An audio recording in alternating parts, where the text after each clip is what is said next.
Taubat itu berasal dari kata taba, yatubu, taubatan.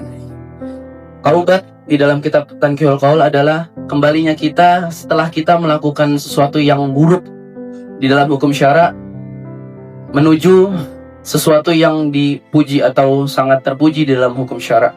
Kenapa sih kita sebagai manusia harus bertaubat? Ada yang tahu? Kita yang namanya makhluk, ketika ada orang berbuat salah kepada kita, apakah kita mau memaafkan mereka tanpa adanya rasa bersalah dari orang yang berbuat salah kepada kita? Tidak kan?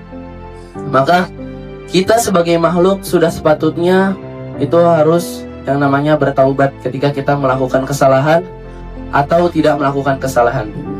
Taubat sendiri adalah sesuatu yang sering disebutkan oleh Nabi, salah satunya ada di dalam kitab Tanqihul Qaul.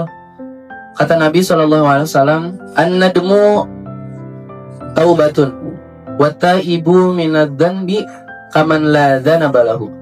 Kata Nabi Muhammad SAW, penyesalan itu dengan melakukan taubat. Dan setiap orang yang melakukan taubat, maka kata Nabi, dia seakan-akan tidak melakukan dosa sama sekali. Kita sebagai muslim pasti sehari-hari melakukan yang namanya kesalahan. Kesalahan entah itu disengaja, entah itu tidak disengaja, entah itu kesalahan kecil atau kesalahan sedang maupun yang besar. Itu kita sebagai umat muslim sepatutnya tahu diri terhadap Allah Subhanahu wa taala. Kita durhaka kepada Allah, sudah sepatutnya kita bertaubat kepada Allah. Taubat yang lebih bagus adalah taubat ketika kita melakukan taubatnya itu dengan taubatan nasuha. Kita sebagai manusia pasti merasakan tiap hari itu dilalui oleh dosa-dosa.